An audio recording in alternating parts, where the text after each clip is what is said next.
welcome to Is It In Yet? A show where important topics are discussed by uninformed people. I'm Steve. I'm Brian. Joining us again for the second episode or second time, and hopefully for the foreseeable future, John's back. What's up, John? Nothing much. Thanks for having me back. I appreciate it. Looking forward to today's discussion. So last episode we talked about, we dove real deep into conspiracies. Right off the bat, we started with Flat Earth and this documentary. And as you probably saw from that documentary, their main way, it seemed, of becoming like well-known, gaining their notoriety, and then also kind of spreading their message and their community with one another has always been kind of primarily from YouTube. So I came across some articles earlier this week about YouTube, who recently has decided, I guess, that they're going to be changing their policies on the way that they promote conspiracy-related videos. And we can get into a bunch of different articles, but basically what they're calling it is really what they're trying to, I guess, restrict is what they call borderline content. Borderline content sort of means like it doesn't necessarily break YouTube's guidelines. Like it doesn't disqualify a video or qualify it from getting pulled. But what it does do is kind of, they're not going to help you promote your content, especially if it's something that they deem is like blatantly falsified information, and potentially, spreading, I guess. Well, I guess you could just call it what it is, spreading fake news. Yeah. Well, why don't we, I have the official blog from YouTube when they announced this kind of officially on January 25th, 2019. It's a real quick blog. Why don't I just read through this, and it gives a pretty clear idea of what they're trying to do. All right. So this is from, again, YouTube's official blog. Quote, when recommendations are at their best, they help users find a new song to fall in love with, discover their next favorite creator, or learn that great new paella recipe. That's why we update our recommendation system all the time. We want to make sure we're suggesting videos that people actually want to watch. You might remember that a few years ago, viewers were getting frustrated with clickbaity videos that had misleading titles and descriptions. We responded by updating our system to focus on viewer satisfaction instead of views, including measuring likes, dislikes, surveys, and time well spent, all while recommending clickbait videos less often. More recently, people told us they were getting too many similar recommendations, like seeing endless cookie videos after watching just one recipe for snickerdoodles. We now pull in recommendations from a wider set of topics. On any given day, more than 200 million videos are recommended on the homepage alone. In fact, in the last year alone, we've made hundreds of changes to improve the quality of recommendations for users on YouTube. We'll continue that work this year, including taking a closer look at how we can reduce the spread of content that comes close to, but does not quite cross the line of, violating our community guidelines. To that end, we'll begin reducing recommendations of borderline content and content that could misinform users in harmful ways, such as videos promoting a phony miracle cure for a serious illness, claiming that the earth is flat, or making blatantly false claims about historic events like 9/11. I'm not going to read the rest. That pretty much just covers what I wanted to address, but this is the kind of content that they have in mind. So, what they're doing is they aren't really restricting the content. It's well, they kind of are restricting it, but it's still going to be available on YouTube. You're still going to be able to find, flat earth videos and whatnot on YouTube. The difference is that, if I go in and watch a video on I don't know, let's say a conspiracy involving JFK, right? I'm not going to get another conspiracy video to kind of follow that for recommendation. So I sit down, I watch a video on the JFK assassination. It's a conspiracy theory video. Beforehand, the AI would recommend to me more videos that were leaning toward conspiracy theories. Nowadays, it seems like they're going to actually program the AI to, explicitly not refer that kind of content. And they're claiming that they're doing this because of a backlash from viewers. That is the excuse that they're, at least looks like they're presenting, right? Can you link me to that blog article? Because there was a couple things you said at the beginning there that strike me as interesting. For one, I know you touched on, they said that they listen to people complain about clickbait. The only thing I would say about that, especially related to conspiracy content, most of those videos is kind of what you see is what you get. Now, I'm not saying some aren't clickbait. I mean, I think you both understand what clickbait is, right? So clickbait, if you don't understand what it is, it's kind of, every video has a thumbnail, has an image on it, and a title before you even click on the video. And so a lot of people will have very vague or misleading titles or,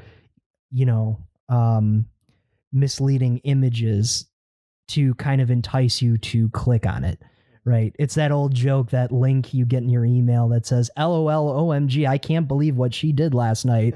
And you click on it and then all of a sudden you're spammed or whatever. Right. So I see that in a lot of popular YouTube content. I don't really see that in conspiracy videos, though.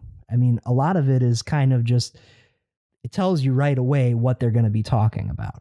So that I kind of just feel like, while I understand where YouTube's coming from, I don't feel like that relates to conspiracy videos at all, though.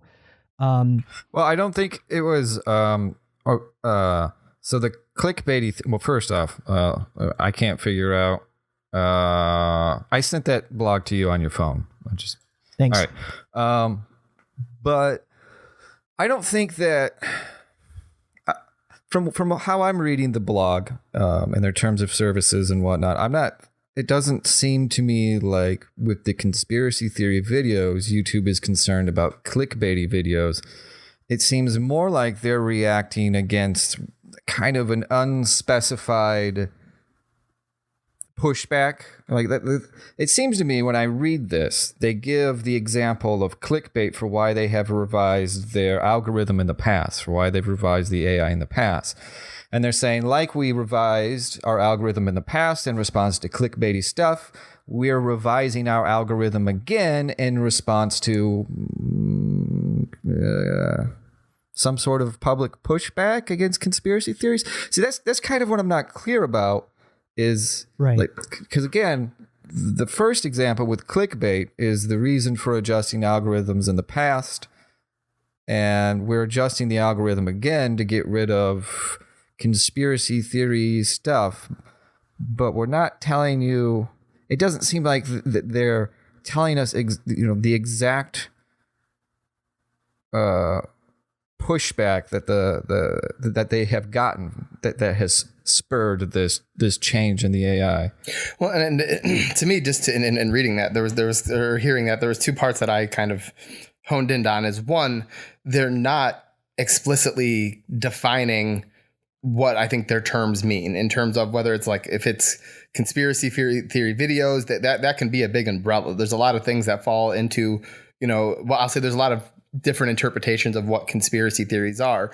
Secondly, the part that I think was more concerning to me is it sounds like part of their idea behind doing this was ultimately we want to protect people from themselves. We want to make sure that they're not reading comment that could, or reading or watching content that could potentially be harmful to them or give them misinformation, which is to me an interesting way to kind of phrase that.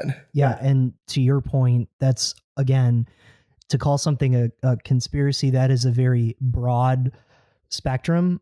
At the same time, within that realm, like they listed a few things they were talking about, and like you said, things that could be harmful or misinformation. But I guess my point is, where within that realm are you able to qualify what is harmful, and like what kind of makes that algorithm the authority to decide this information should not be shared, this information is okay? Well, I think some things would be clear in terms of. Let's dive into that, because I think that's a good basis to start off with. In terms of harmful, there are some things that are clearly could be harmful. If you're watching a YouTube video that gives you the wrong advice on how to treat an ailment, and they present themselves as some sort of holistic doctor or some sort of nonsense, and someone goes on YouTube and watches it and does something that ends up killing them, I mean, that's obviously something that could be harmful, and as a company, probably not something I'd want to be associated with. But there's an even clearer example when it kind of targets children, right? When you have those Momo things, you guys know about that? Yeah, the Momo challenge. Yeah, when it's when people are trying to psychologically terrorize children and things like that, that's I would think blatantly harmful. I mean, that would be something that YouTube would be interested in removing. I find it a lot harder to buy into the idea that flat earther videos are on the face of it by themselves a harmful. That's a much grayer area. I don't know if I can see that as clearly. Well, and I think a big piece of it is there a difference between harmful content and wrong content, which I think is kind of something that again isn't clearly defined. I think part of it is they're trying to imply intent to maybe what the video is attempting to do. Now, obviously, if it's a clear video that's saying, if you have cancer and you do this, your cancer will be cured. Obviously, if it's misleading to that extent, where it's obviously, any viewer who's watching it could clearly say that's not true, then obviously I could see regulating that to a certain extent. But again, I think there's other content within that might not necessarily be attempting to mislead people, but just giving facts that might not necessarily be right. And is that, and this is kind of more personal opinion, I don't think content that's wrong should necessarily be banned or not publicized. And again, that's more of kind of a personal take, but again, to me, it's not clearly defined. Is there a difference? Does it matter if somebody's just wrong as opposed to directly attempting to try to mislead people? And there's different levels of harmful too, depending on what exactly it is you're talking about, right? There's obviously like physically or mentally as well, because it does kind of seem like YouTube is not just worried about people physically harming themselves, just the mere fact that I speculate the mere fact that they say censoring or not recommending videos on topics like flat earth, that's more something that they are deeming like that's just misinformation. And again, yeah, but is it actually physically harmful? I don't know. There are some videos and some topics such as Sandy Hook that I could see more or less why they would absolutely want to pull something like that. Especially after incidents where people are physically going to these parents' houses and antagonizing them. And even if none of that actually happened, like that's still mentally harmful to see that information being spread. Now, that being said, again, does that still mean that those people shouldn't have a platform to spread their craziness? I mean, I guess, I don't know. Real quick. I found an article I found a New York Times opinion article from March 10th, 2018. And the title of the article is called or the title is YouTube, the Great Radicalizer. And going through this article really quick, it looks like here we have a concrete example of what I guess YouTube is trying to avoid by changing their algorithm, because this this article is basically accusing YouTube of radicalizing people who would otherwise not have been radicalized. I'm just going to read you the last two paragraphs of this opinion piece. All right, so the author says the following. This situation is especially dangerous given how many people, especially young people, turn to YouTube for information. Google's cheap and sturdy Chromebook laptops, which now make up more than 50% of the pre-college laptop education market in the United States, typically come loaded with ready access to YouTube. But this state of affairs is absolutely unacceptable, but not inevitable. There is no reason to let a company make so much money while potentially helping to radicalize billions of people, reaping the financial benefits while asking society to bear so many of the costs.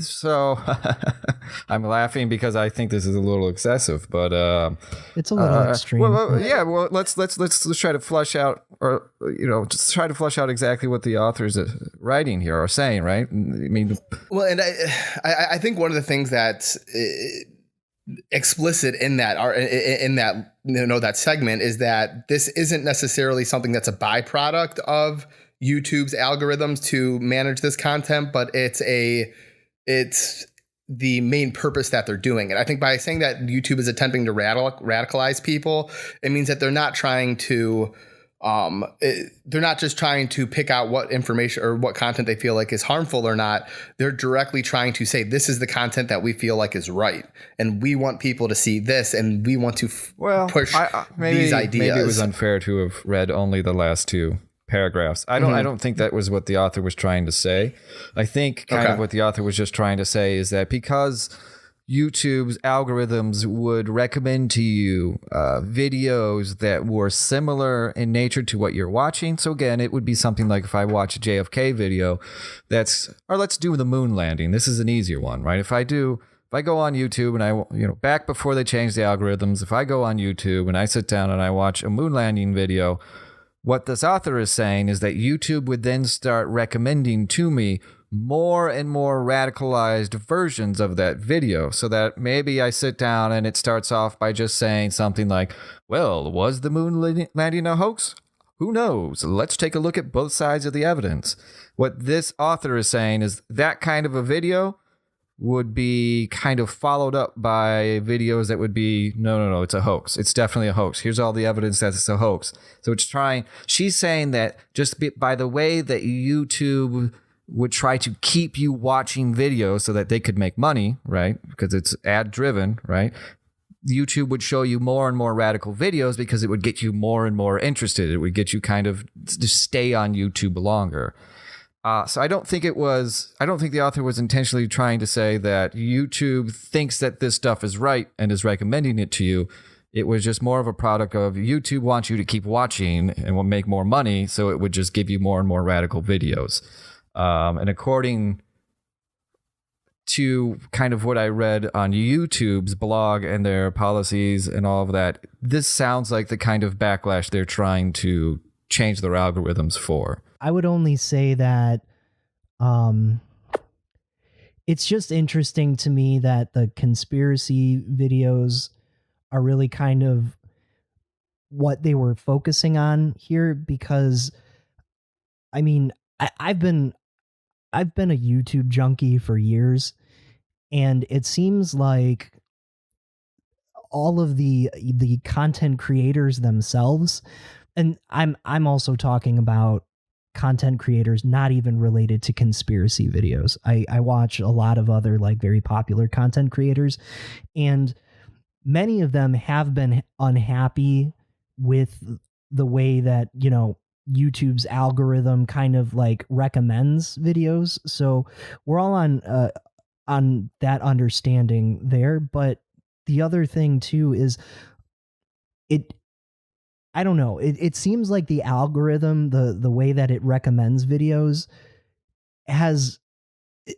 what some of these articles I'm reading have all been saying or suggesting that it's like people who aren't looking for conspiracies are kind of being suggested to them, and I understand where you're coming from with the moon landing and everything, that, eventually like a conspiracy video might pop up, but it doesn't seem like these articles make it sound like they're going to be restricting that content, because the thing that people are complaining about is they're getting recommended this stuff that they don't want to see. But it sounds like the algorithm has been kind of screwed up for a long time, and the conspiracy videos aren't really the thing, or aren't really the main problem. And I'm also looking here at this article from New York Times, published January 25, 2019.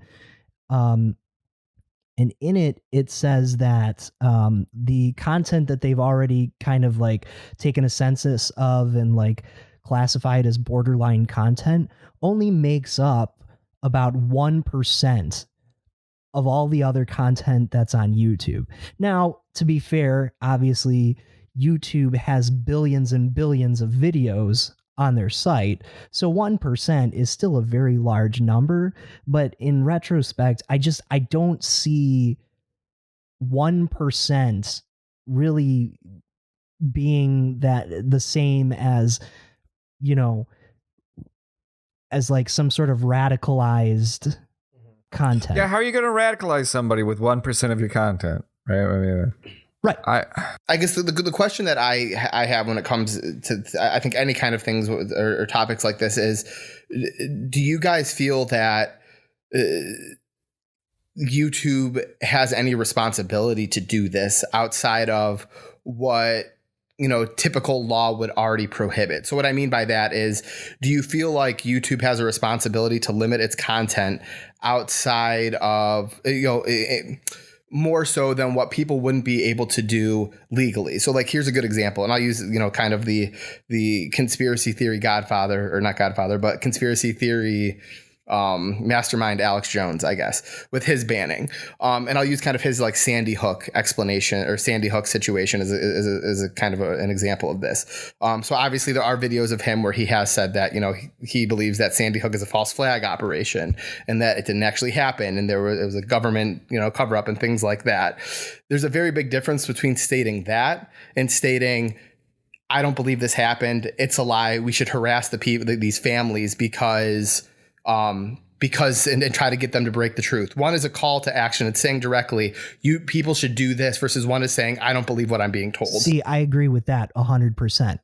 And I'm, as you know, I'm really no fan of Alex Jones, other than it's entertaining to hear him kind of just go off on stuff.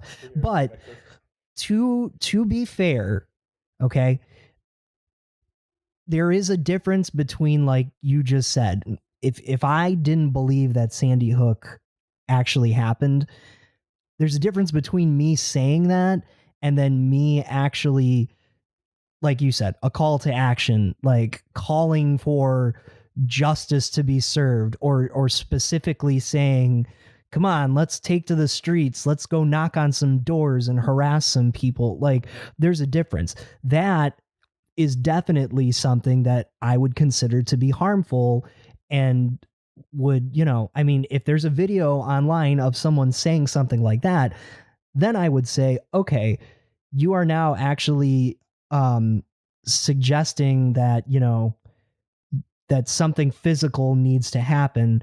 That is considered dangerous. That should be flagged and removed. Versus someone just giving their opinion. Now, I know one can argue that opinions can lead to this crazy event happening, but still, I don't know. I guess maybe it is a gray area. I have a really hard time. I have a very hard time watching a flat Earth podcaster or whomever. Well, I have a very hard time watching a flat earther YouTube video and thinking, oh yeah, this is inherently dangerous. Like, and them explicitly calling out flat Earth videos as something that they are not going to recommend, following a video watch. I do not personally see any reason for doing that. Aside from YouTube wants to save face in public, I don't see any real reason to. I mean, I'm just stuttering here at this point, but I don't see how flat Earth videos are dangerous. Well, and I think, Brian, like you said, kind of focusing in on that point, I think that brings up a larger discussion in terms of, is YouTube then responsible for the content that is posted on their platform, which I think there's a lot of arguments to go with this. And I know there's a lot of different, legal arguments and things like that people have about it too, in terms of, if YouTube is now responsible for the content that's placed on their platform, then they're responsible for kind of whatever outcomes come from it. So if somebody was to say, we should go after the families of Sandy Hook, then YouTube should be held responsible for allowing that content on their platform and things like that. Which I have a very difficult time. I have a very difficult time with. I don't feel like YouTube should have any responsibility in what people post on their content, just like a phone company shouldn't have any responsibility in what people say over their phone lines. Right. And I would just like to add to that, because in my opinion, I don't think they should. I think if people want to post crazy shit, then YouTube should be able to wipe their hands clean of that, because in my opinion, if they are held responsible for something that happens because of something that was posted on just because of a video or something that was posted on their site, well, then where do we draw the line? You brought up the phone example. Should Apple be responsible for, an exchange of text messages between some guy and like his racist friend spreading hate speech? I mean, it's coming through an Apple device, and if that guy ends up like, blowing up a building or something, should Apple be held responsible because they're the one that created the device? They created the platform to have this exchange of information with each other. I mean, I know that's a slightly more extreme example, but again, I don't know why they would want to restricts content, especially, again, going back to that number, if it really only makes up 1% of their content online or on their website. Well, I think something we have to kind of just account for is whether or not we view YouTube as having any legal responsibility. YouTube does have a public image, right? Mm-hmm. So users reacting against YouTube is going to force YouTube's hand, because YouTube makes money. YouTube is a business, right? Mm-hmm. And YouTube is going to react to the market. They're going to want the people who are pushing back to still make them money, right? If they view the majority of their subscribers or users or whatever are unhappy with their product, then they're going to change their product. And I mean, I think actually that even if this was the opposite, we have the opposite kind of reaction where people were actually pushing for more conspiracy theory videos and whatnot, all they would do is go in and change their algorithms to give you more of that stuff. So I don't think they care about the responsibility at all. I mean, I really don't think that that's something that they themselves are specifically, bothered by. And I don't think it's something that really we're holding them to. At least in a legal sense, nobody holds Facebook, responsible for Facebook Live, terrible things happening on Facebook Live or whatever. And do we hold YouTube responsible for the things that people put on YouTube?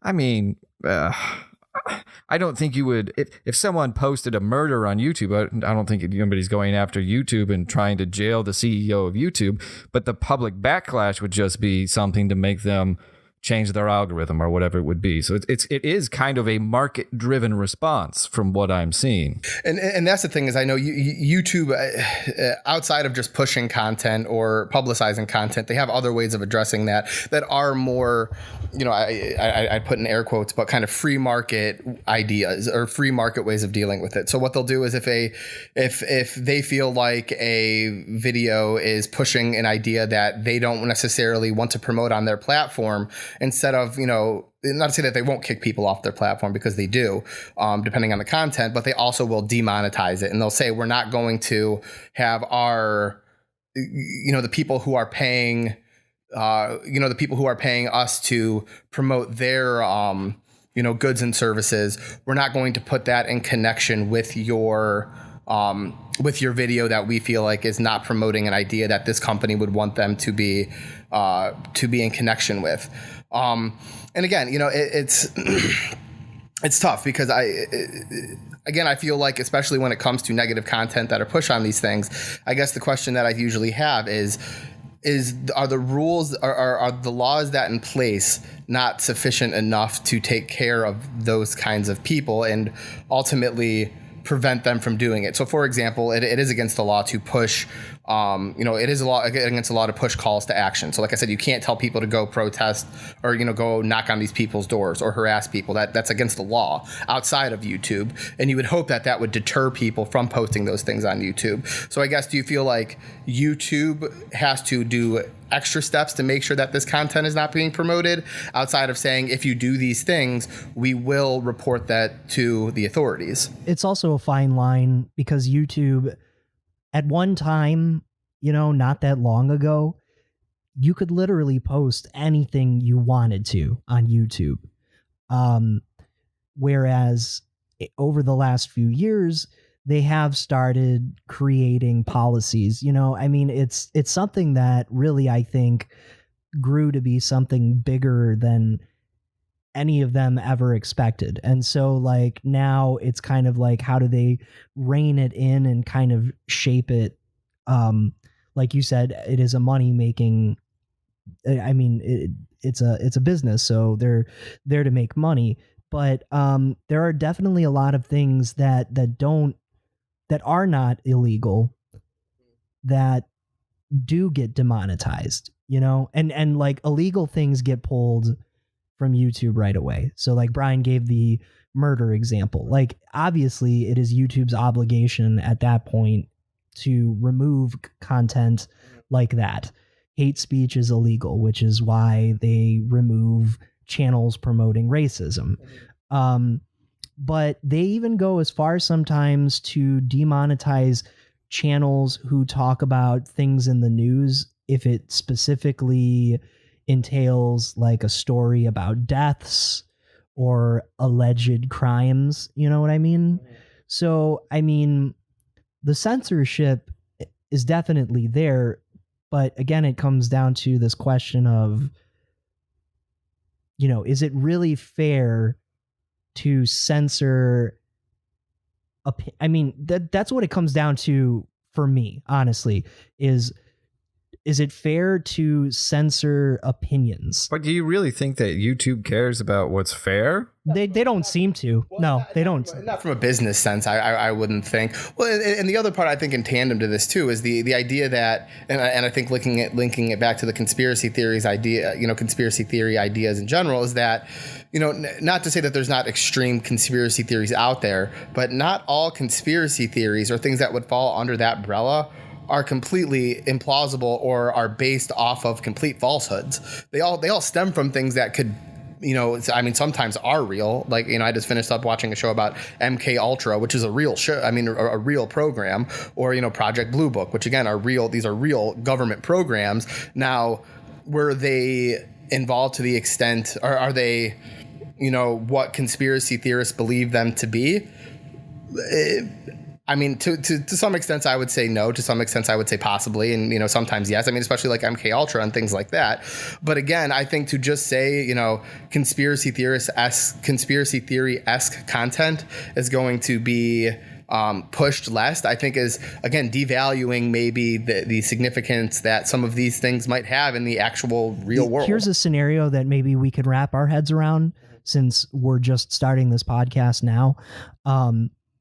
If let's just say, we start growing this community, and our biggest draw for listenership happens to be from YouTube, right? Because like a lot of content producers, they post their stuff everywhere, especially with podcasts. You promote it on, iTunes, this channel, that channel. And then, there's YouTube. Let's just say that our biggest draw of an audience comes from YouTube.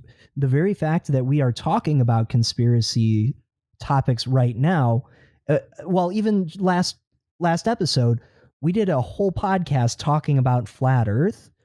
That the scary thing about having an algorithm determine what falls under what's the blanket term they use, borderline content, because you don't really have a physical person. They developed an AI to go through all of that content itself and determine what is borderline content and what is not. The very fact that we could even be talking about flat Earth could cost us our viewership on YouTube, could censor us from, getting to our viewers, which of course isn't even necessarily the same thing. We're not promoting an idea, we're just talking about it. And I'm using this as an example because this happened, I think a couple of years ago. Some YouTubers actually came across a young girl who was promoting like radical neo-Nazi beliefs on her channel. She had a pretty big following, and some of the news channels that I watched, or discussion channels, ended up obviously they didn't end up getting pulled, but they got demonetized and they got flagged. And when you're flagged, that's basically like your slap on the wrist. That's a written warning. If you get flagged, then your videos no longer are even eligible for monetization until the flag is, resolved, or you get another copyright strike or something like that, and then your channel's gone. So all I'm saying is it's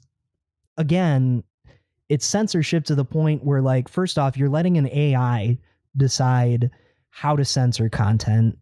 And number two, you don't even have to be, like, I'm sorry for using, for lack of a better term, but you don't have to be the crazy guy promoting the fact that the Earth is flat. You could just potentially be talking about it like we are. Right. And that can now that has an effect on you as well.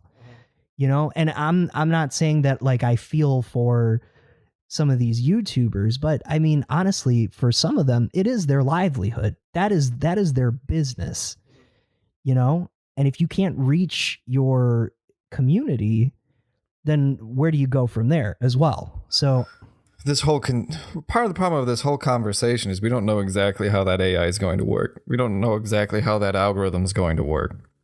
We don't know for sure if the mere reference of flat Earth in a YouTube video is enough to get your video pushed to the back of the line, so to speak. Or maybe it takes X amount of times to reference flat Earth. What are the, here would be a good thing to ask, a programmer who's looking to move flat Earth videos and things out of the recommended videos, right? You ask them, well, what are the set of terms that, the AI flags that the AI hits for, right? How are those transaction monitoring alerts made, right? So if I sit here and I just make a video where I just shout flat Earth 15 times, is that enough to get that video pushed to the back, right? Like, what are the sets? What is the set of terms or concepts or whatever things that are discussed, what is that set that gets you restricted or moved to the back of the line? Right.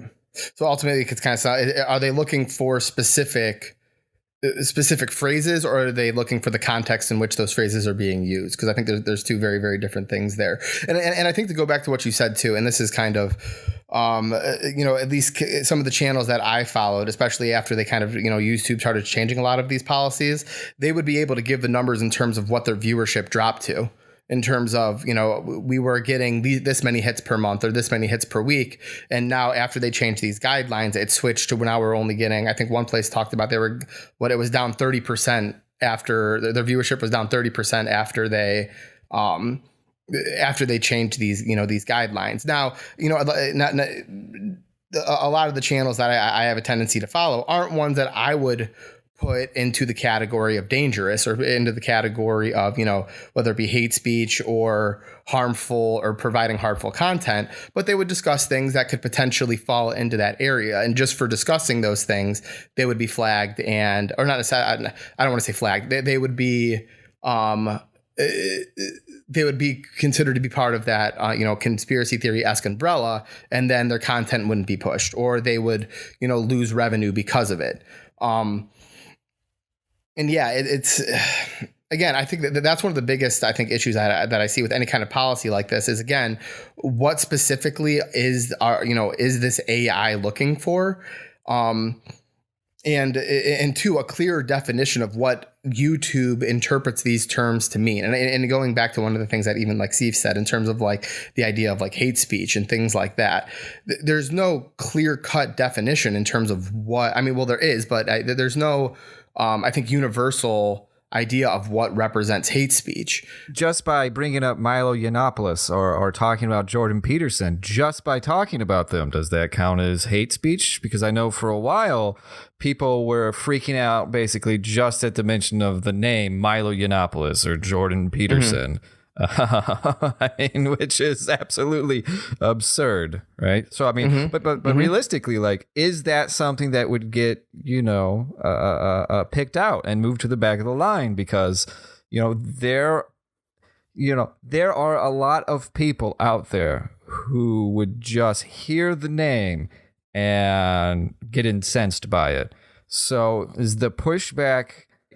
Can you objectively or critically discuss content anymore? Or is a critical discussion of content also enough to get you moved to the back of the line? I think that right there is what most of these content creators are worried about. And I feel like as just starting off as content creators ourselves is something that I'm worried about, because the whole point of us even having these discussions is to be objective and talk them out. So, well, no, and I, it's interesting because one of the interviews that I recently listened to was, I can't remember his name. The guy who owns Twitter. I can't remember specifically what his name is, but when he was talking on the Joe Rogan podcast, and one of the things that he talked about was how he felt like it was Twitter's responsibility to enhance the dialogue and rather than inhibit it. So ultimately, the way that he kind of described it, which again I kind of fall on either side with, and again taking out human error in terms of how it would be approached, I don't think that it would be bad to, if YouTube was to say, if you look up flat earth, or if you watch flat earth videos, or if you watch conspiracy theory-esque videos, we're not just going to send you, or we're not just going to show you videos promoting flat earth. We're going to show you videos that reference flat earth, whether they're good or bad. And I think and I think that that's ultimately what the CEO of Twitter was trying to say too, is that it's their obligation to push content on either side to create a better dialogue, as opposed to only showing you one side of the dialogue, which again, I sometimes kind of struggle with. I think from a business standpoint, that wouldn't really make a whole lot of sense. I think obviously from a public discourse standpoint, I would obviously encourage that. But again, the thing that always kind of just falls, that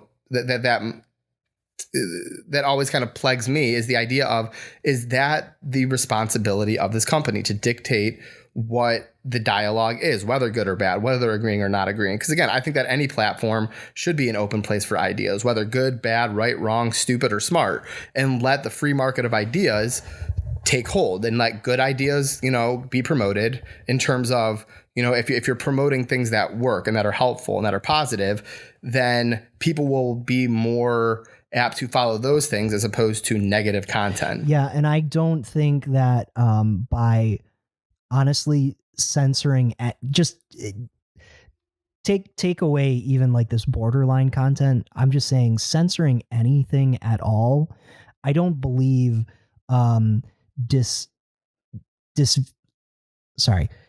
dissuades someone from eventually possibly, causing harm, like in a lot of cases, I think the harm is actually done by the censorship itself, because now also you're giving people fuel to say, you're only fueling certain types of conspiracies by, even the slightest bit restriction, right?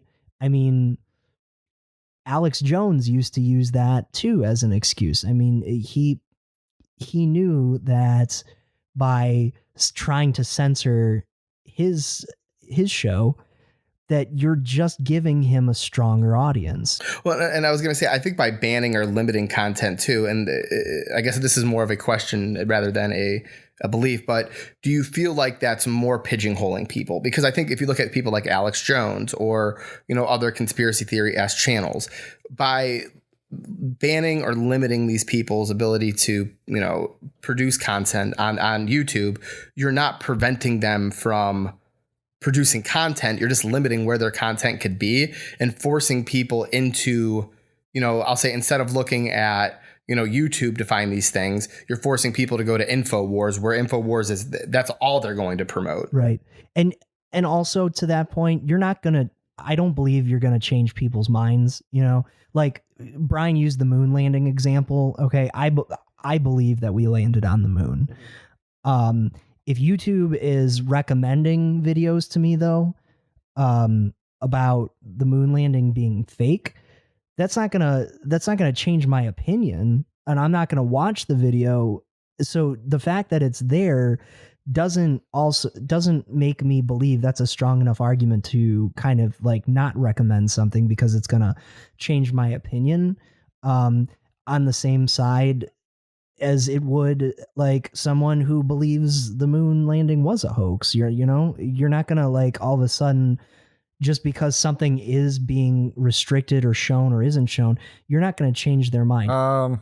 So there's something I want to kind of touch on that you guys brought up a bit, especially John. And it's the idea of YouTube working in a kind of free market of ideas.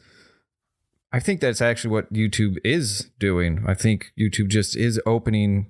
I mean, here's the thing, right? If the market says if the majority of the market pushes back and says we don't want X, then you stop doing X, right? If you want the people in the market that keep giving you their money and they say, we're not going to give you our money if Alex Jones is on your platform, then what do? You deplatform them, right? If people are saying, we're not going to give you money if you host videos that have Milo Yiannopoulos or Jordan Peterson, then you take Milo Yiannopoulos and Jordan Peterson off. That's what the market dictates, right? So I don't think that YouTube isn't operating under the free market. I think that's exactly what they're doing. I think they're just responding to the wide range of users on YouTube who happen to have certain beliefs. And since some of those people tend to have certain beliefs, YouTube is just maximizing their ability to retain the most amount of customers for the longest period of time. I think to an extent that's true. The only thing I think that ends up happening, though, is that is YouTube.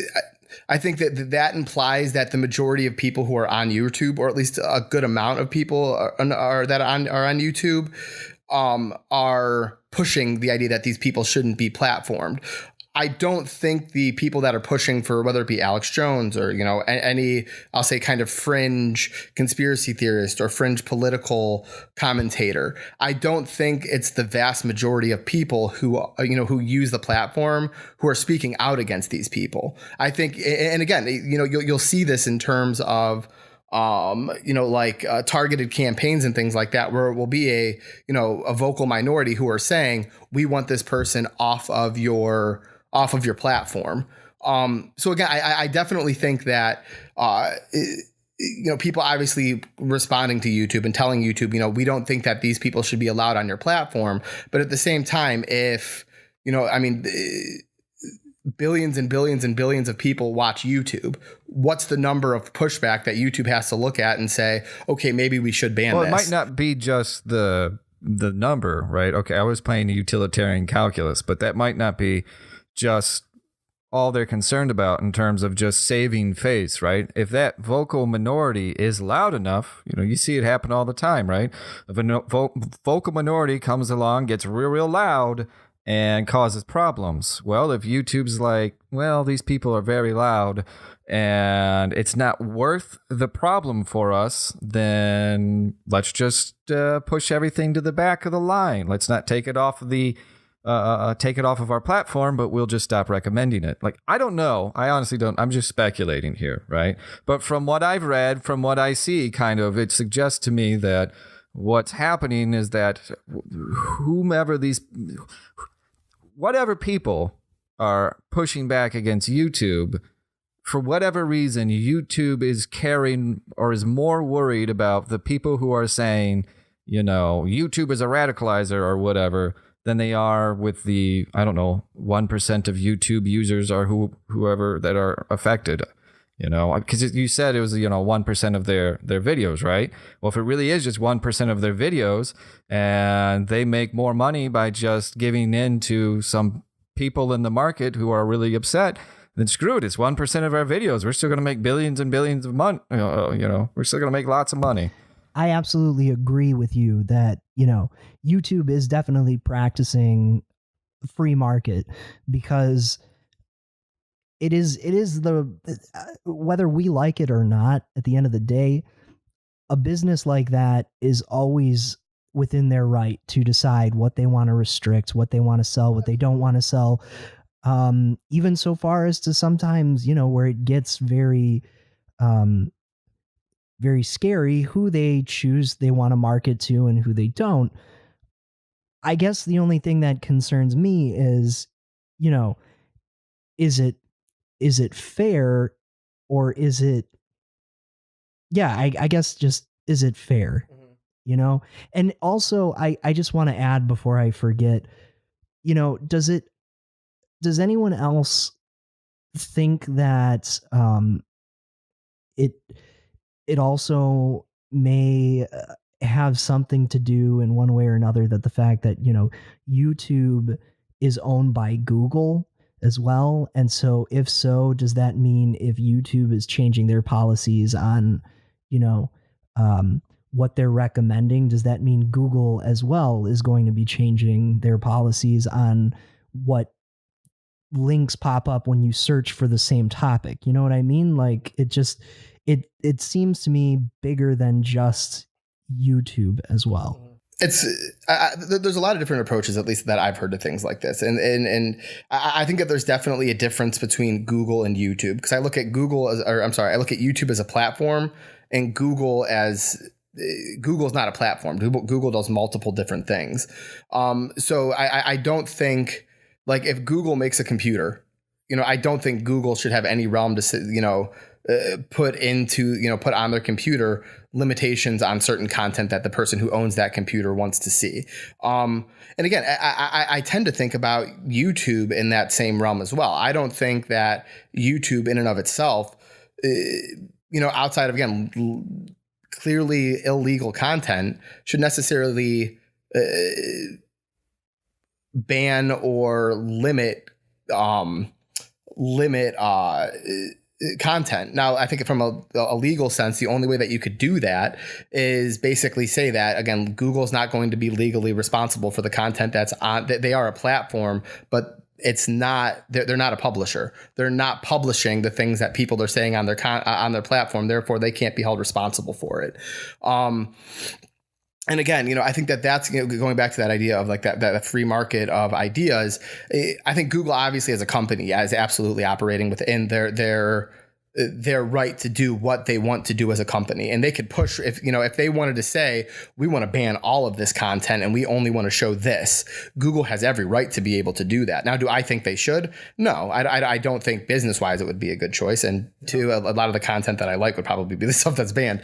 But I think Google absolutely has the right to be able to do that, or YouTube has the right to be able to do that if they want to. But I think that when I speak of the free market of ideas, ultimately what I mean is the same way we would look at, if somebody was writing a book or writing making a website or something like that, people have a tendency to flock to things that are that they're interested in and that display ideas that they can connect with. And I think that when you're talking about, more of the fringe type channels and things like that, well, yes, they might have a following and things like that. Like Google, like YouTube said as itself, that makes up 1% of their content. To act like that 1% is a threat, I think is a little bit overstated in terms of what the significance that these channels are having. I don't think that, and again, I think that in and of itself is probably a product of that free market of ideas. The reason that there is only 1% is because the vast majority of people will look at those channels and go, I'm not going to waste my time with that. Yeah, well, that's really asking there's a difference between saying or asking there's a difference between trying to discuss whether or not YouTube should just be an open platform, if that is, what YouTube should be. Does it count as, for example, a public space? Or can YouTube just be its own business and do its own thing? I mean, if it can be its own business and do its own thing, it doesn't matter if I don't think they should be censoring this stuff or moving it to the back of the line or, making conspiracy theory videos harder to find. But if we're treating it as a business, that's their prerogative. And if I don't like it, I'm just going to stop using YouTube, right? But, at the same time, well, yeah, but at the same time, if you're saying, YouTube should just allow things to be brought into a public space or onto this public platform, then going out and restricting things would be more of a violation. Like if we're saying this kind of counts as a public space here in YouTube, and YouTube still goes out and says, yeah, we're going to restrict what you can say. That's like saying that, as soon as I go into a Walmart, I'm not allowed to say Target anymore kind of thing. So if we're treating it as a public space like that, then there is a much larger issue with censoring and moving these videos around. But if we're treating it just as a business, again, it might suck and I might not agree with it, but I don't know if I really have any right to be very upset about it. I think that's why a lot of people are upset as well, though, is that in a lot of people's minds, especially people who post content, YouTube very much started out as an open public space, where I think now just the mere fact that they started kind of restricting any content at all has kind of perturbed people because of that. Because, yeah, I think now maybe, especially with all of the changes that they have made, such as like YouTube original content, YouTube Red, I think they call it. Plus now they have their own like streaming and rental services and stuff. I think it is pushing more towards being a business. So, yeah, I mean, Brian, you're absolutely right. I mean, I can't sit here and say, I guess if they decide they want to be a business, it's, unfair for them to restrict content. It's totally within their means. But I think it started as more of a public, an open public service that is now slowly being molded into a business. And somewhere right now, they're on that line between, a public and a business, or something open to the public and a business. And I just don't know if they're ready to give one up for the other because, of what it might do. Well, and I think here's like my biggest concern about this too is again, I think in terms of, at least, especially going back to the article that Brian read, and these things not being clearly defined, one, there's so much room for error on there. And I think here's kind of an example of what I can kind of use in that is, I'm going to use global warming as an example, because I think that I'm going to assume that the vast majority of people believe that global warming is real. And if they don't, then there's other issues there. But there is, I'll say, kind of a small minority who doesn't. But there are people who out there who believe that global warming is real, but they don't necessarily subscribe to the same what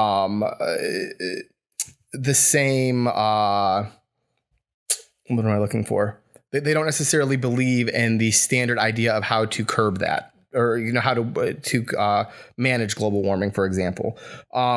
Does that can Google categorize those people into the same category as the people who are saying it's a conspiracy theory, or it's not real, or things like that? And if Google can do that, then to me, the bigger concern then is now they're pushing specific content. They're pushing what they want people to hear, which to me is very, very concerning, especially considering that there isn't really any other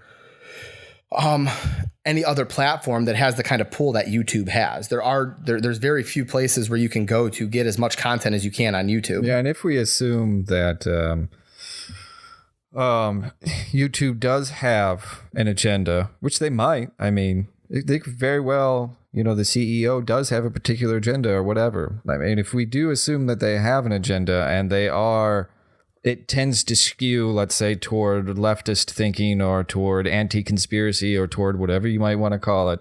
Yeah, that is definitely concerning. But at the same time, again, if we're treating them as a business, they're just a lefty, they're just a socialist business, or, they're just, a left-leaning business. Again, I don't know if I can be very upset even about that, because if if I start using YouTube and it just starts stinking, then I'm just going to stop using YouTube, right? There are crappier, albeit, alternatives, but they're out there, and you could grow those other alternatives by saying, hey, YouTube, you're going to censor all this stuff. Well, we're not going to do that. So we'll bring in everybody who, doesn't want all their stuff censored. Do you think there's anything to the idea then that maybe YouTube is being disingenuous in terms of how they're, I guess, how they're monitoring and filtering this information? I think that's very possible. I think it's very, very possible that they're being disingenuous. The only problem that I have with outright saying that it could be disingenuous is I don't know what the algorithm states. I don't know how it functions. Mm-hmm. Well, and that to me, I think, is another big issue. And again, I'm very, very skeptical on conversations like this to imply intent to why companies or, why people in themselves do what they do. I have a tendency to try to look more at the behaviors or the actions of an individual or a company as opposed to why I think that they did that, because I'm not in that person's head. I can't, predict or understand why they do what they do. But with that being said, I think it would be very, very different, and it would be approached very, very differently if YouTube was to just outright say, we do not want we are not going to allow our platform to be used to push ideas and to push content that we as a company are not comfortable with being on our platform. I think if they said that outright, this whole conversation shifts. But with the way that it kind of seems like they explained it, it wasn't done that way. The way that they kind of explained it is we have a responsibility socially to make sure that people are not getting content that we deem it to be, or our algorithms deem to be, potentially harmful to the people who are watching the content on our videos. So you're saying that the way that they are advertising this maneuver, this change in the algorithm, is as a moral move and not a business move. Right. That's the way at least I interpreted it.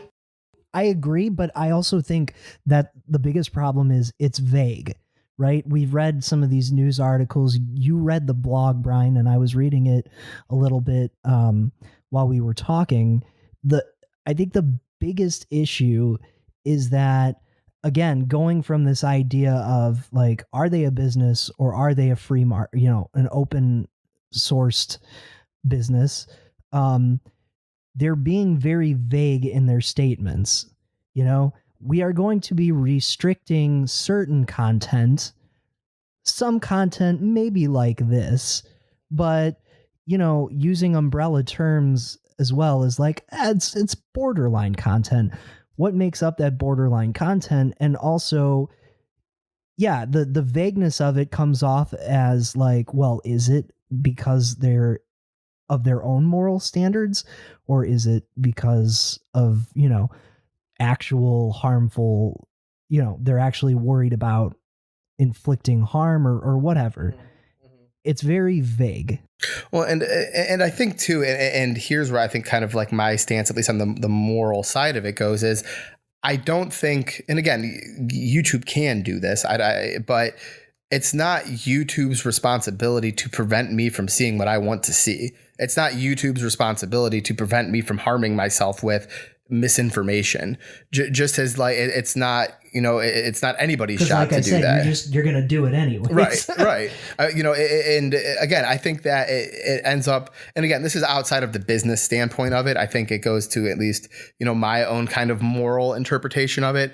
But I think by doing that, all you're doing is, again, pigeonholing people and saying, okay, well, if we don't want your content here, so we're going to make sure that there's no, I don't want to say make sure, but we're going to only promote information that we want. And if you don't want this information, then, or if you want the other side of it, you have to go someplace else, which again, I think from like a moral standpoint is doing more harm than it is letting me see, conspiracy theory videos that I might be able to watch and go, well, I know that's bullshit, as opposed to only seeing one side of it. And again, it's tough because, again, I believe that YouTube as a company can do that if they want to. But again, if they were to outright say that and say, this is what we're pushing, we want your stuff, we don't want your stuff here. This is not a platform for you. Yeah, so you think they're being a little dishonest in the way that they're going about this? I think it's like a lawyer's dodge. It's we're going to try to word things in a way that make it vague enough so people don't, I don't want to say they don't know what we're doing, but they're going to try to word it in a way where they're going to have to do the least amount of damage control. It's how can we say we're going to do this without making half our viewers go, well, I'm going to go watch Vimeo, or I'm going to go to, I know like even like another good example is Alex Jones, where he has his completely own platform separate from everything else. I mean, granted, when he was booted off of everything, it's not like he didn't take a hit from that, but it sure as hell didn't stop him. I mean, he's still out there making more content than probably half the other channels that are out there. And again, I think if I was to hear YouTube say, this is what we're doing, this is why we're doing it, we believe this to be harmful content, then I would at least, I wouldn't outright, to be honest with you, I probably wouldn't outright stop watching YouTube. I'd probably go, okay, now I got this side of it, I'm going to go look at this part of it, I'm going to go hear these people's explanations of it now anyways. And at least I'd be able to know that I'm getting a biased approach to it or a biased perspective on it, as opposed to thinking, oh, well, YouTube's just making sure that I'm not getting information that could potentially sway my opinion to be harmful to the society as a whole. So it does kind of sound like you think YouTube might be a little dishonest in the way they're at least advertising this move.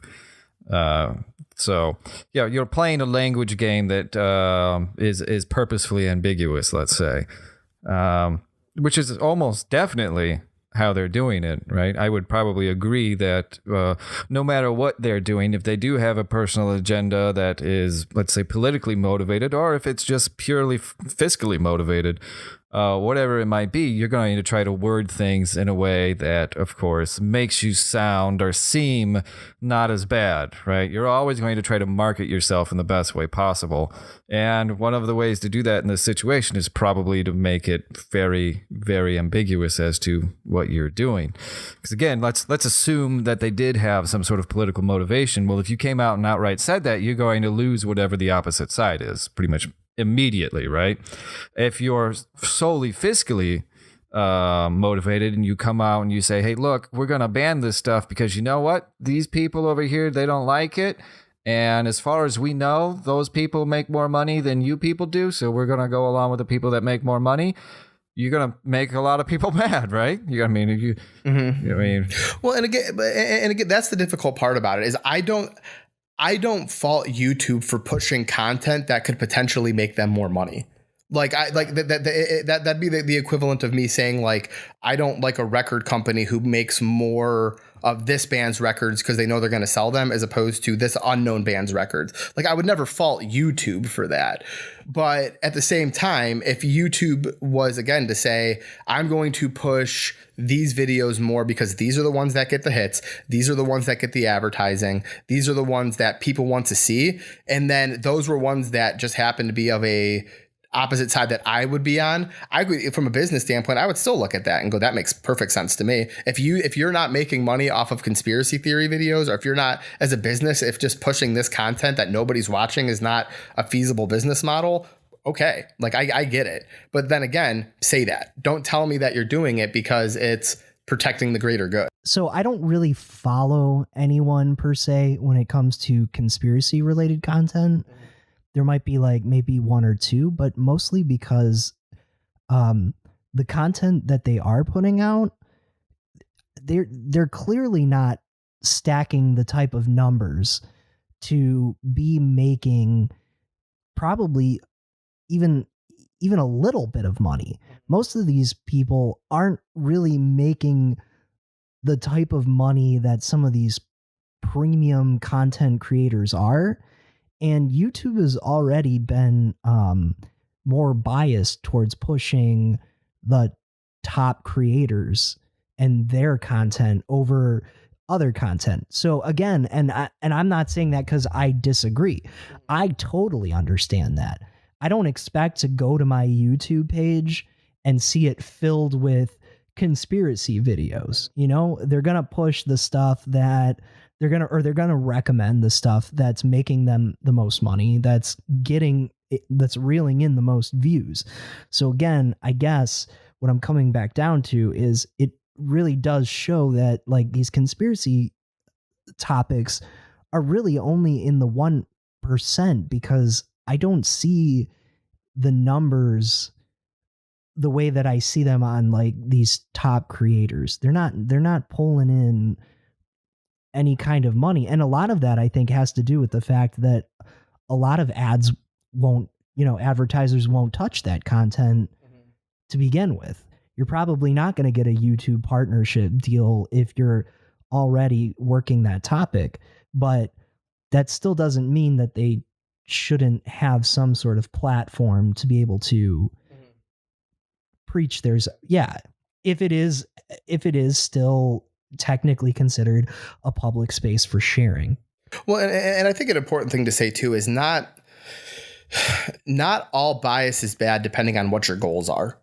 And not to say that there isn't bad bias out there, or that that there are people who have biased opinions that obviously pigeonhole them and give them an inaccurate perspective of what the world actually is. But again, if YouTube's goal is to make money and they are biased towards content that makes them more money, it's called being a business. Just like if a grocery store is selling more of this brand as opposed to this brand, of course they're going to be more biased against the brand that's making them more money. And again, it's a very difficult, I'll say, kind of road to walk, I think, for me personally, because again, I don't like the idea of companies being forced to do something that they're not comfortable with doing, whether it's something that I agree with or not. And that goes to multiple different areas, whether it be companies that are acting on religious behalfs or companies that are acting on political behalfs. If I own a company, I feel like, I should have the right to do with my company what I want to do with it and promote the ideas that I want to promote. And there are companies that do that. There's companies like Chick-fil-A or what's the arts and crafts store that's super hobby. Right. They're very outright in terms of what their religious or political ideologies are. And then me as a consumer, I can go, I don't back that. I don't support those places. So I'm just not going to go shop there, or I'm just not going to go eat there. Which again, I feel like that's what YouTube is trying to ultimately avoid, is that backlash. They want to avoid the backlash of people saying, if this isn't a place that pushes the content that I want to watch, then I'm just not going to watch it. So there are two things that I kind of wanted to bring up that we've been talking about. One, and again, we kind of gloss over this a bit, was the discussion of whether or not YouTube should count as a public space. Because I think if it does count as a public space, that has to change how, we would view and treat the situation. Because censoring a public space is totalitarianism, right? I mean, that's not okay, right?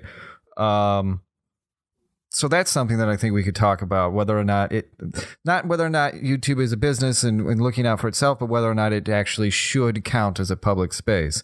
That, and there is, so John brought up the idea that YouTube is kind of moralizing, saying that they're doing this for the greater good.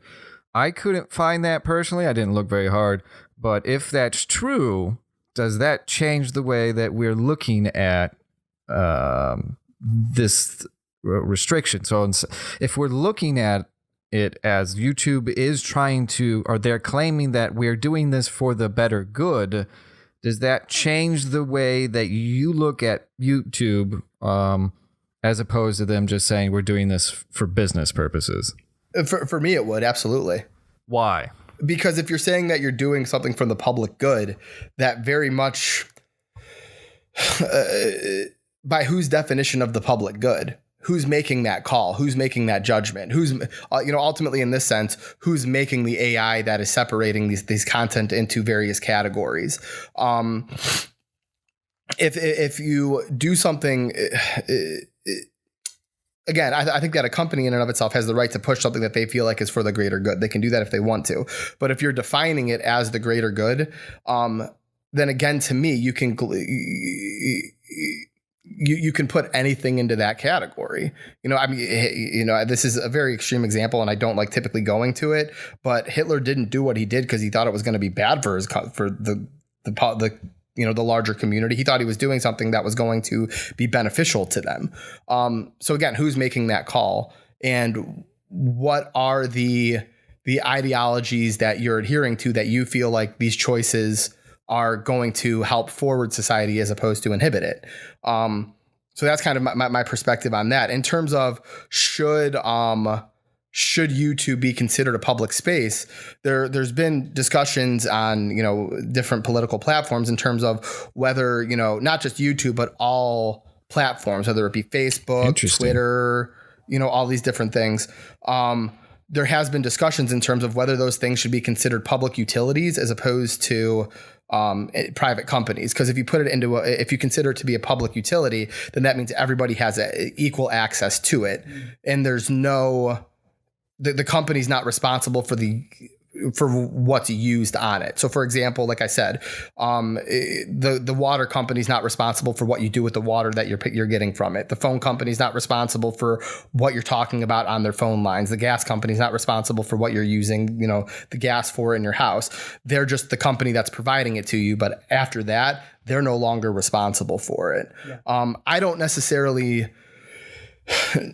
know how I feel about that, because then again, I think that you're leaving the choice of what's a utility and not up to the governing body, or, ultimately in that place, in that tone, there's talks of people, and again, I don't necessarily say that I adhere to this, because I'm kind of, not sure what the solution is, but there are people who say that legally, in terms of like a federal law, these platforms should be considered public utilities. Therefore, everybody has equal access to them, regardless of political belief, regardless of your feeling on different conspiracy theories and things like that. By doing that, you're taking the control away from the company to dictate what they're comfortable with on their platform. I think that's a very dangerous precedent to set as well. So I'm very kind of torn on that topic. No, I think I agree with you on a lot of what you just said. I would be especially worried. So if YouTube if they're advertising, if they're justifying this move as a means for perpetuating the overall good of the public, that does actually sit with me kind of wrong, right? So we're limiting or restricting information. That's really, again, there are some things that you can see, and the weight of or the risk for harm in some of these things is very high, right? Like videos that are meant to terrorize children, right? We can see that, and there's a pretty high level of agreement that these videos can be very harmful, right? And then there are other sets of videos, like the flat Earth videos, that like there's no existential threat, but there's a potential threat for just misinformation in general, right? But at the same time, if you're YouTube and you're saying we have a right to not spread misinformation, again, it kind of comes back to what John says. Now I start pumping the brakes and I go, okay, but what counts as misinformation? What kind of stuff can I not get from you anymore? Because here is one problem. Lots of people believe in things that, let's say, are not true or are ridiculous or not very accurate, right? If you are unwilling to engage with these individuals, then you do not know the standpoint from which they have formed those ideas. And so when you come to refute them, if it ever comes to that point, you are coming from a position that is completely ignorant of their own viewpoint. And very often that just results in shouting matches back and forth and, nobody, swaying anybody on either side kind of deal. And so if you're going around and saying, we're doing this for the greater good and just trust us, it's going to be all fine and just dandy. Yeah, no, that would be weird. I wouldn't be okay with that as much. Right. I mean, why I have issues with businesses, with private companies telling citizens what they should believe in. Mm-hmm. Well, and going back to kind of what you brought up in terms of like the content on, like the kids channels and things like that, or things that are marked for like kids and stuff like that. I guess I'll put it like this. There are already laws in place that are meant to dictate what is appropriate for kids to see and what is not appropriate for kids to see. That's why you have, the rating system for movies, or, the little, M box that shows up on Netflix for mature content, or I think that there's a way to do that that's already adhering to what, again, I put in air quotes, but society typically would agree with. So like I said, like the whole Momo thing and all of that stuff, society as a whole is going to look at that and go, well, yeah, no, clearly that's not appropriate for kids to be watching. So for YouTube to mark that as kids content, is obviously concerning and shouldn't be allowed from a legal standpoint. Now, obviously, again, should I say like YouTube should be, fined by the government or, sued by individual people for that content being put on there?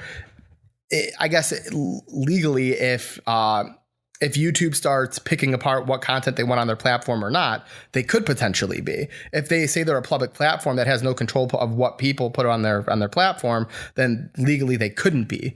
I'll say held accountable for what people put on their platform. But again, I think the question for me at least goes to, does YouTube feel responsible to go above what the law has already stated people can and cannot say in public spaces? And to me, it seems like that's what YouTube is basically doing is, no, we don't necessarily think that the law goes far enough, so we're going to dictate what we think should be allowed in public spaces or not. At least that's the way that they're presenting it, is this is a public space, but we're going to dictate what's allowed in that public space. I don't know if I get that from the presentation, just from what I've looked at, because if YouTube is saying this is a public space, but we shall dictate what is allowed in this public space, that's a problem, right? If we're saying this is a public space, this isn't a, private business platform that we will host your videos on, this is an actual public forum that you can utilize, right? If they're saying that, but still at the same time saying but we still reserve the right to restrict your content, that is not okay, right?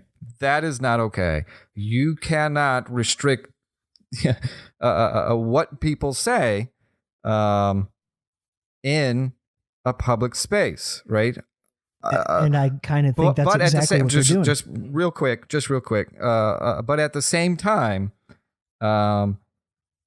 you, the poster or whoever, the individual putting content out into the public space, you are still responsible for that content, right? Just because you put it on YouTube or whatever would not alleviate any responsibility that you have for posting something so if I put something that's just blatantly racist on YouTube and I get a horrible backlash from it, it's not, YouTube shouldn't have, to come in and restrict backlash or, put certain comments on the bottom and things like that. No, not at all. And here's kind of the way that I think here's kind of the example in my head that I kind of use of that. And here's a good example. Let's say people are posting anti-vaccination videos on YouTube. Personally, I mean, I think that's an extremely big harm. On multiple different levels. I think the whole idea of anti-vaxxing has multiple pretty significant societal impacts. I know we kind of discussed that a little bit on the last episode. If YouTube's a public platform, they should have every right to be able to. Somebody should have every right to be able to go on and talk about anti-vaxxing and whatever it might be. That's true. But with that being said, if that person chooses to not vaccinate their kid, and the state in which that person lives says, if you don't vaccinate your kids, you're not allowed to go to public schools, that's a consequence of that choice. It's not YouTube's responsibility to dictate that consequence. That's the law in place. And if people want to post on that video and saying this is horrific, you're harming you're harming society at large by doing that, YouTube shouldn't be able to say, or even if they go as far as saying you're a fucking idiot or whatever it might be, YouTube should have no role in saying, well, that's not appropriate. Like you can't say somebody's fucking stupid. You can't insult somebody, because in a public forum, if I'm up, if I take a wood box into a park and stand on it and start spewing stupid stuff, and somebody comes up to me and says you're a fucking idiot, a cop's not going to arrest that person, right? Or regardless of whatever content or whatever I'm saying. But again, that's the slippery slope that I think that this kind of door opens up, is if YouTube then says, so let's say, YouTube then says, okay, we are going to control the content that's on our platform. And I go on their platform and I watch somebody who's an anti-vaxxer. And then I say, you know what, that person makes sense. And I'm not going to vaccinate my kids. And then my kid gets polio. I can't sue YouTube. But I could therefore sue YouTube for promoting false information if they're now controlling what content they're putting on their platform, because now they're spreading false information. Which again, I don't think that should be the case, but that's kind of, I think, the road that's very, very slippery that you walk down once you get into dictating what content you're going to allow on your platform versus what's not going to be allowed on your platform. I think that's a really good point that you made, and I think that for kind of summing us up real quick, it seems like we're all pretty much in agreement on, if YouTube is a public platform, then we can look at it this way. But if YouTube is to count just as a private business, we can kind of look at it in this other different way.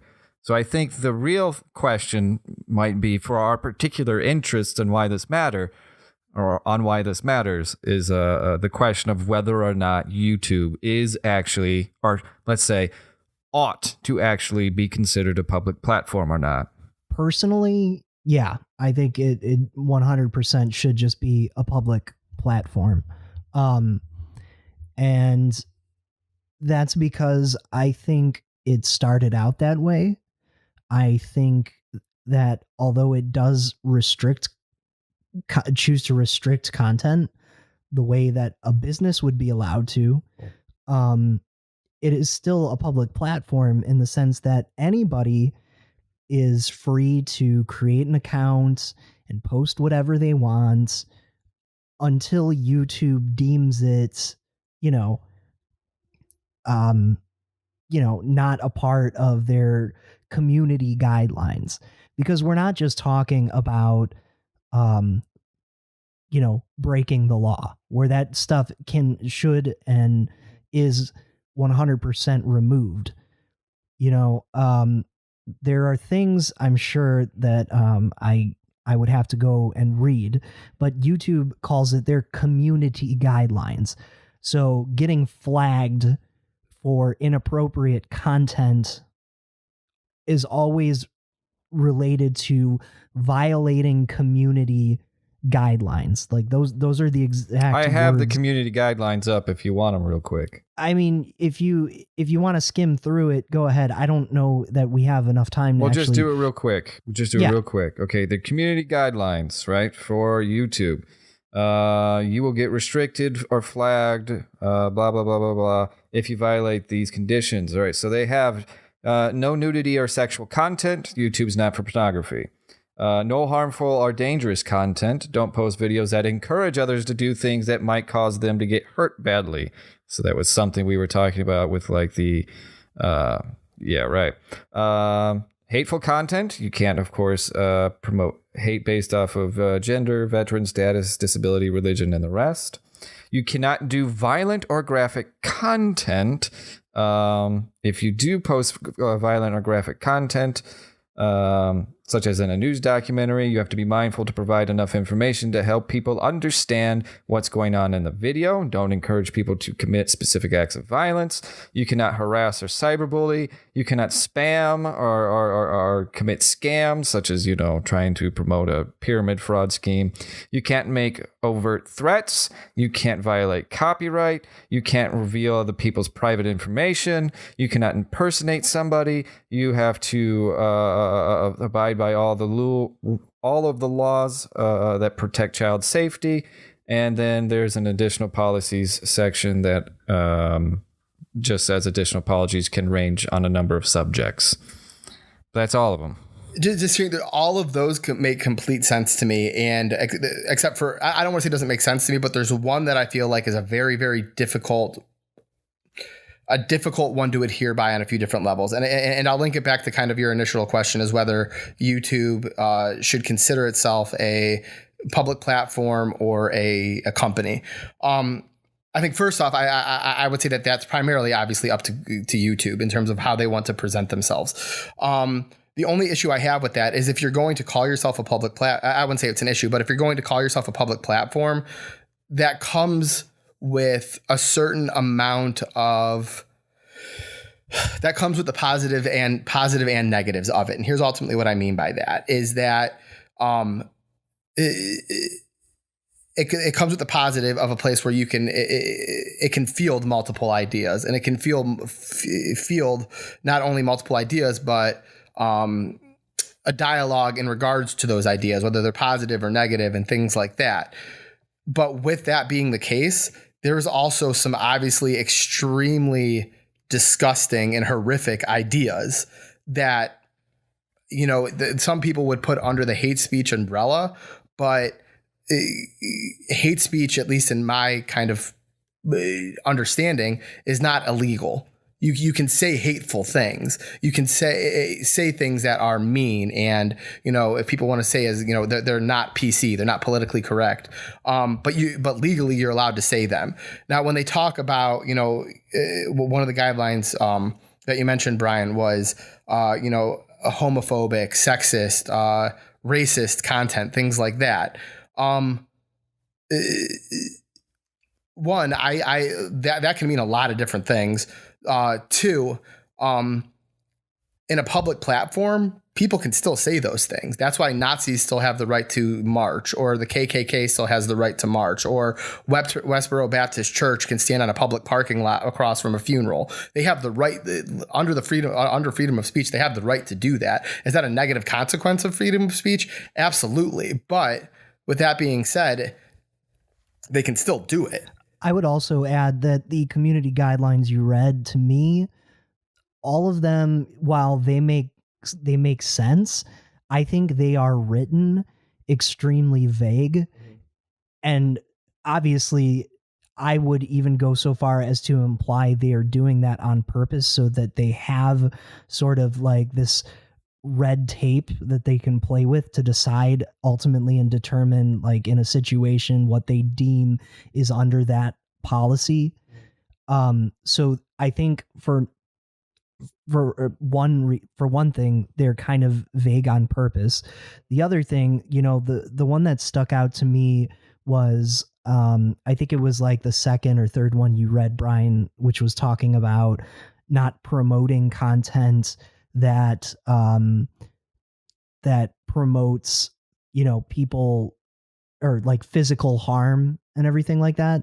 So this is my example of why that sounds vague to me, okay, is because there's plenty of videos on YouTube that are considered like prank worthy or comedy.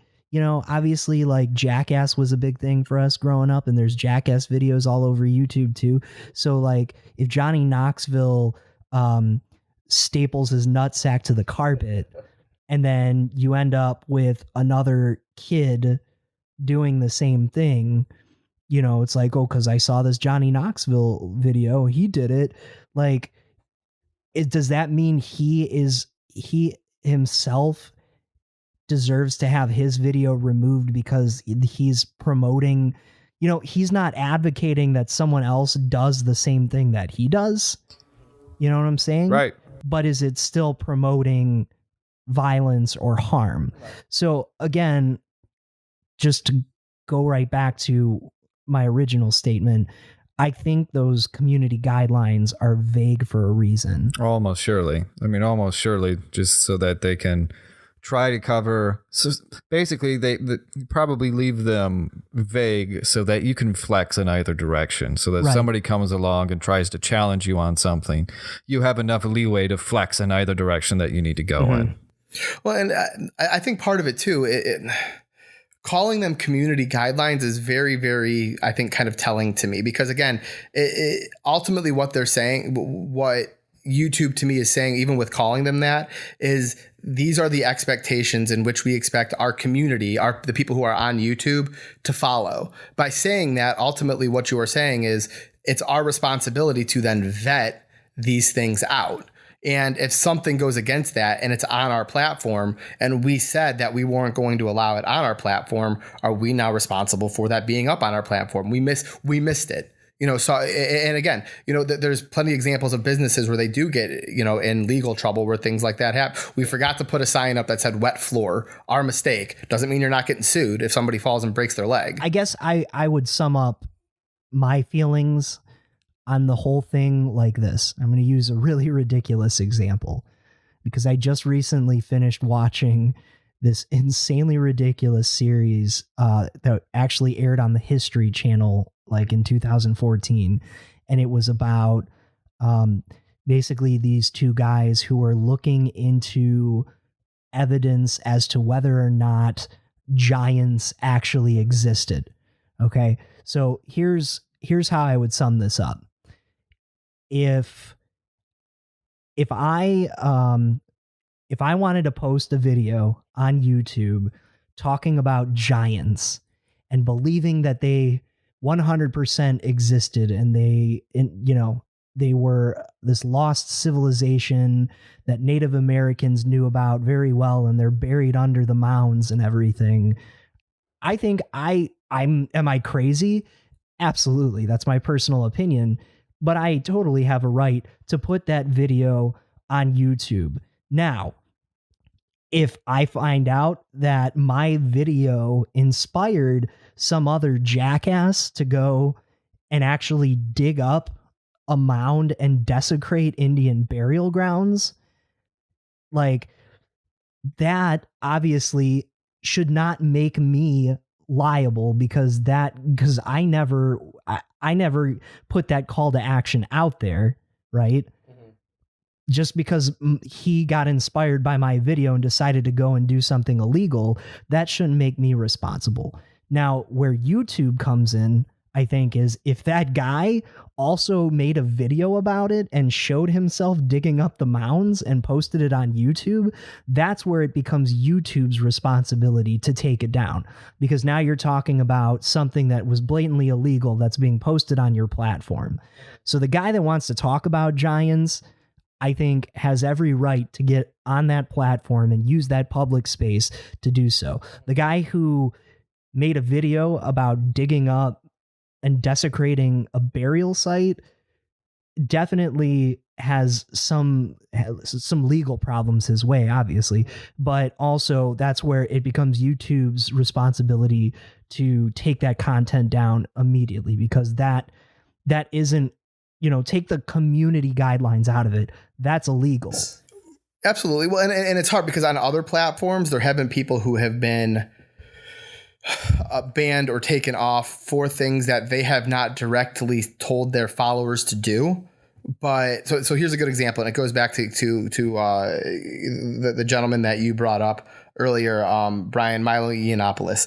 And again, there's multiple things that I think there are, I hate to use the word problematic, but there's multiple problematic kind of things that he said and done, over the years, to say the least. But one of the reasons that he was kicked off of Twitter was he said something about a cast member for the Ghostbusters movie, and his followers, and when I say his followers, I don't mean like not like his followers in like the religious type way, but his followers on Twitter began harassing one of the actresses on Twitter. I can't remember what her name was, unfortunately, but because of that, Milo was kicked off of Twitter. Now he didn't tell his people to go do that, but just because there were people that followed him and they were influenced by him, he still got kicked off. Which again, they kind of even going back to like your example, is if you show a video doing something, or if you show a video promoting something or talking about something, and then somebody goes out and tries to recreate that or does what you were talking about in your video, are you now responsible for it, or is YouTube now responsible for it? Yeah, honestly, it's a hard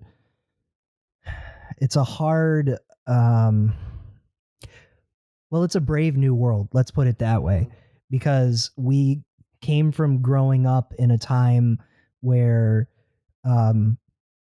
you were restricted to only find information in certain areas. You could only consume your information from books, TV, and what have you, where now we have this platform, which again is why I'm saying YouTube is definitely, I think, an open platform where people can supposedly be allowed to post and preach whatever kind of ridiculous belief that they have. And again, to say that, it's difficult for me to think that, like, to say that everything should be allowed to be posted. I don't know. I mean, I don't know. I'm starting to kind of feel like maybe we've exhausted this topic, because it does sound like we're all pretty much in agreement, at least on the side of, YouTube should be handled one way if it's going to be a public platform. And whereas if it wants to just handle itself like a business, then it's totally within its means to restrict or monitor any type of content it wants. But I think my takeaway from all of this, all of the stuff we've talked about, and then some of the articles we've been reading, is that I think they want to be both, and they promote themselves as vaguely as possible to try and not dissuade people from feeling one way or the other about it. Yeah, I think so. Why don't we wrap this up? I'm going to rattle off a couple of different ridiculous conspiracies, and let's play not on the side of whether it's harmful or not. Let's just say we got to choose what content was taken off of YouTube and banned for life just out of stupidity. Just out of stupidity? Okay, this would be a fun game. Flat Earth. Absolutely needs to stay on there just for pure entertainment value. I mean, that was my answer. So Chemtrails. I don't know enough about it. I don't know anything about chemtrails. All right, then you're just going to take my opinion. Ban it. Ban it. Get Fuck rid of it. chemtrails. Not valid enough to be any concern of mine. Existence of giants. That's not even get out. Get rid of it. That's not even a real thing. Existence of giants. I don't know. I think that might be interesting if you get somebody like digging into like Grecan myth and stuff, who starts looking for where giants lie and things like that. I don't know. It's ridiculous and silly, but I might watch that. I agree with Brian. I've actually had quite a fun time researching giants. Okay. Ghosts and paranormal activities. I'd keep it. Yeah, you have to keep ghosts. There are too many people who I think have ontological commitments to things like ghosts and paranormal activity, and to just kind of say we're going to take all that away is that's ridiculous. To say we're going to ban certain things that you people believe in because we think they're silly. That's a little.